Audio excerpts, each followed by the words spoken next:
Om Swastiastu, Assalamualaikum warahmatullahi wabarakatuh. Shalom, namo buddhaya. Salam kebajikan, salam sejahtera untuk kita semua. Saya Gede Agus Arya Pratama, calon guru penggerak angkatan 10. Dalam kesempatan ini saya akan memaparkan koneksi antar materi berupa refleksi dan kesimpulan selama pembelajaran modul 1.1 melalui sebuah video. Video ini saya mulai dengan sebuah refleksi diri dalam mengenal dan memahami filosofi pendidikan Ki Hajar Dewantara. Seperti yang kita tahu, Ki Hajar Dewantara atau Raden Mas Suwardi Suryaningrat kelahiran 2 Mei 1889 mendapat gelar Bapak Pendidikan Indonesia. Ini karena jasa beliau yang sangat besar, berdedikasi dan memberikan perubahan positif yang signifikan dalam pendidikan nasional pada masanya. Bahkan tanggal lahir beliau dijadikan Hari Pendidikan Nasional sampai saat ini.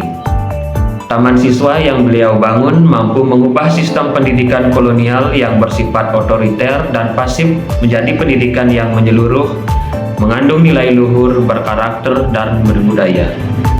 Semboyan ing ngarso sung tulodo, ing madyo mangun karso, tuturi handayani, tentu sudah sering kita dengar dan menjadi jiwa dari pendidikan nasional. Dari apa yang telah beliau lakukan, menggugah hati saya untuk mempelajari kerangka berpikirnya melalui modul ini. Ketika saya pelajari, ternyata pemikiran Ki Hajar Dewantara sangat luas dan lebih dari hal itu.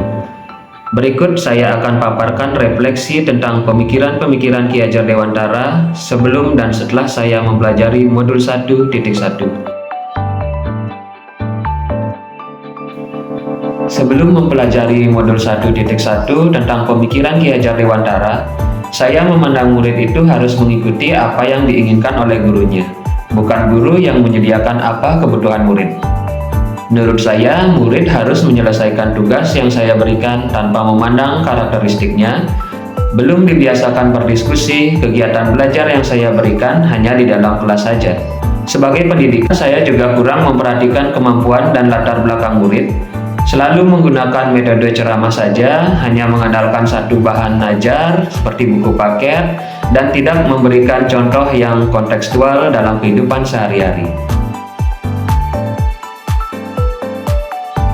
Setelah saya mempelajari pemikiran Ki Hajar Dewantara dari modul 1.1 ini, saya menyadari bahwa selama ini pembelajaran yang saya lakukan kurang tepat.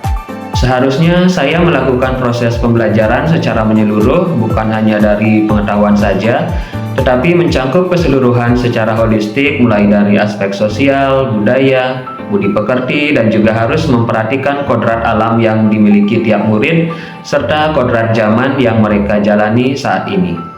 Murid bukan sebagai objek, tapi subjek pembelajaran yang artinya bebas berekspresi, berkreasi, dan bebas berpendapat. Metode pembelajaran yang saya lakukan harus lebih variatif sesuai kebutuhan dan berorientasi pada murid. Saya juga harus menggunakan media pembelajaran yang inovatif agar anak tidak mudah jenuh, bosan, dan lebih termotivasi untuk belajar. Yang paling utama tentunya saya harus benar-benar mendidik dengan rasa ikhlas dan penuh tanggung jawab, serta memberikan pembelajaran bermakna bagi seluruh murid. Beberapa hal yang akan segera saya terapkan tidak hanya di kelas tapi juga bersama rekan sejawat adalah kolaborasi antar mata pelajaran. Bagi saya, kolaborasi ini adalah bentuk kebebasan dalam berpikir dan mendesain pembelajaran yang menarik bagi murid. Selain itu, mengenal karakteristik, pemetaan gaya belajar, bakat, dan minat akan sangat membantu untuk menentukan apa yang dibutuhkan murid untuk menggali potensinya dalam pembelajaran. Saya juga akan menjadi teladan, pemberi semangat, serta memberi dorongan dalam menanamkan nilai karakter setiap saat. Penerapan pemikiran Ki Hajar Dewantara ini akan saya terapkan sesuai asas Trikon, yaitu berpusat pada murid, pendidikan yang kolaboratif, dan diterapkan secara berkelanjutan. Dari beberapa jawaban yang saya paparkan di atas, ternyata pemikiran Ki Hajar Dewantara sangat luas dan memiliki makna yang mendalam bagi keberlangsungan pendidikan di Indonesia. Mulai dari pendidikan yang berpusat pada murid, pemahaman budi pekerti, kearifan lokal, sosial budaya, asas Trikon, kodrat alam, dan kodrat zaman yang menjadi poin penting yang saya dapatkan. Kerangka berpikir tersebut membuka mindset saya sebagai seorang pendidik yang tidak hanya harus menjadikan murid pintar, tapi menjadikan mereka pribadi yang berbudi pekerti luhur dan tumbuh cemerlang, berkualitas sesuai potensinya masing-masing. Demikian video yang dapat saya tampilkan, semoga bermakna bagi guru, murid, dan semua pihak. Akhir kata, saya ucapkan terima kasih. Wassalamualaikum warahmatullahi wabarakatuh. Shalom, namo buddhaya, salam sejahtera, salam kebajikan untuk kita semua. Om Santi Santi Santi Om.